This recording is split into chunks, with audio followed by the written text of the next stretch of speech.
Hey guys, it's Michael with Mountpac. Thanks for joining me today. I had a faulty switch. I thought I'd share changing it out. I'm going to try to just do it in one video and show you how easy it is and how quick it is, and kind of real-time video.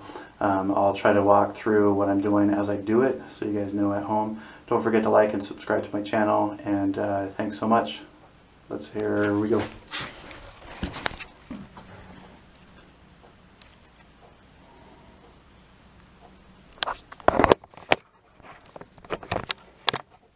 So I'm going to try to do this with just a screwdriver, and this screwdriver is kind of cool because you pull it out and there's several different sizes that you can use. So I'm going to use a small size, standard, to take off all these small screws, and I usually go through all 8 of them at once, and then after that is done, I tighten them up, because sometimes they stay inside the actual plate, other times they do not. So we'll see what happens when I take this off.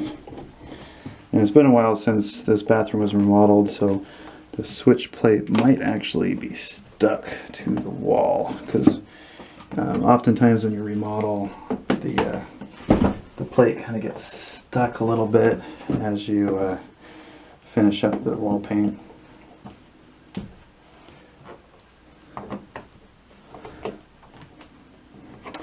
And the switch that's faulty is the one nearest the camera here. It just doesn't want to stay on, which is very funny. I've never had that happen before. I mean, it's not probably unheard of, but it just happens. So it doesn't look like it's going to be something that will stay in there. I think this one may have, the larger ones, I think, that has a different style as far as when you manufacture it. So I think the smaller ones, sometimes they kind of have a smaller hole, so the screw actually stays inside the plate screw hole as the screw is installed into the actual plate. So one more screw, and one thing to think about when you do this is, holy smokes, what the, I've never seen that before. Very cool. Alright, so one thing to think about is you want to make sure you turn your power off, the breaker off at the panel, before you go into the electrical here.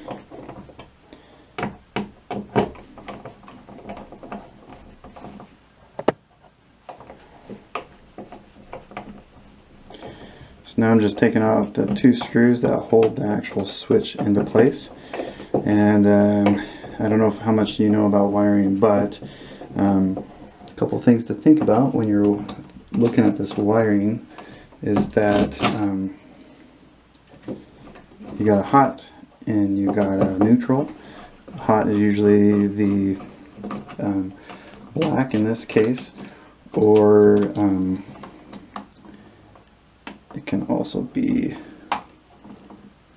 there's no, I didn't put a ground on this one, it's funny. Oh, great. Okay, so this one, I should be able to just, pull these out. There you go. That is crazy. Look at that. I've never seen a switch do that. Wow. And I dropped a piece of something. I don't know what it was, but hopefully I can find it after the video so I don't scratch up my floor. Okay, so the switch has a top and bottom.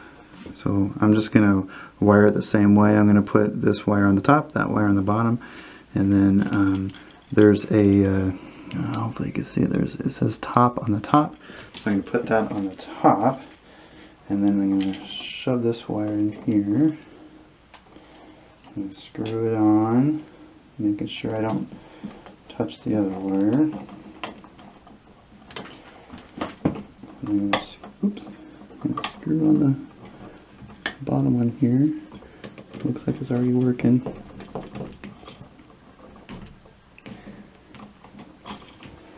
Okay, so I'm going to try it before I start it.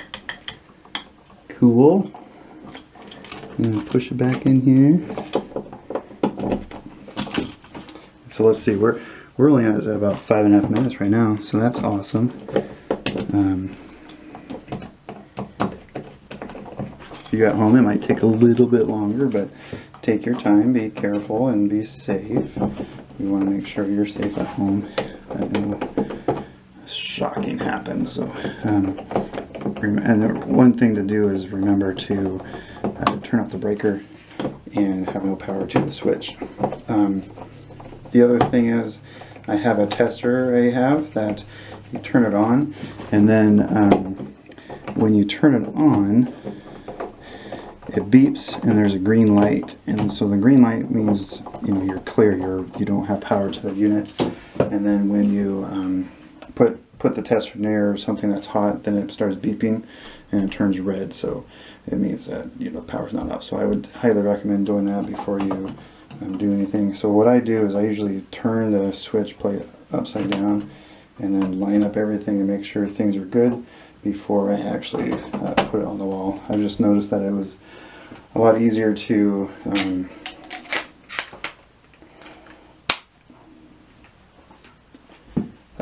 get everything squared up, and you're not fighting with the switch plate as much. Okay, so this actual switch had a Phillips, so I forgot to talk through that part. What did I do? I switched to the larger Phillips screwdriver to unscrew those, and then I switched back to the standard head screwdriver, the smaller size, to do these plate screws. So we're just about done here. Take your time with these small plate screws, because oftentimes you can strip the actual threads that are in the outlets, and who wants stripped threads? That's just a headache for everybody. We don't want to have to replace any switches or anything like that, in addition to what we already did. Okay, so all of them are in, so I'm just going to tighten them up. I usually try to tighten them up in a certain way and leave them all the same pattern when I leave the screw. And in this case, I'm just putting them up, straight up and down.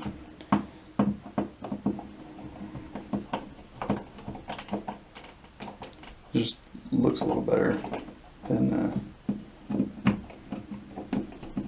they're all every which way or whatever. So anyway, one thing is, do not tighten these too tight, because you can break your switch plates and switches and stuff. I mean, this one itself is, I think, one of those ones that are pretty pliable, so breaking it is kind of a hard thing to do. Okay, so there you go. That's it. Don't forget to like and comment below, and then also subscribe to my channel for other videos coming up. I always have stuff I'm working on and things that are cool, and other things like moving a shed or something like that. Thanks for joining me, and have a great day.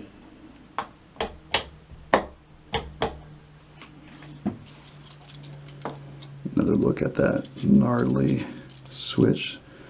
I have no idea, like, how in the world did that get broken? It's like the whole thing just, oh, it's almost like it came unglued.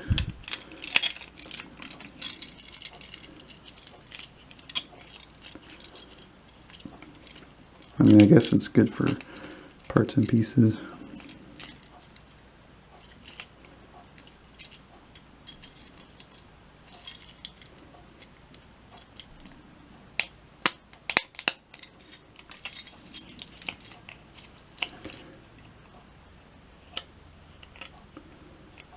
Here's how All right, there you go.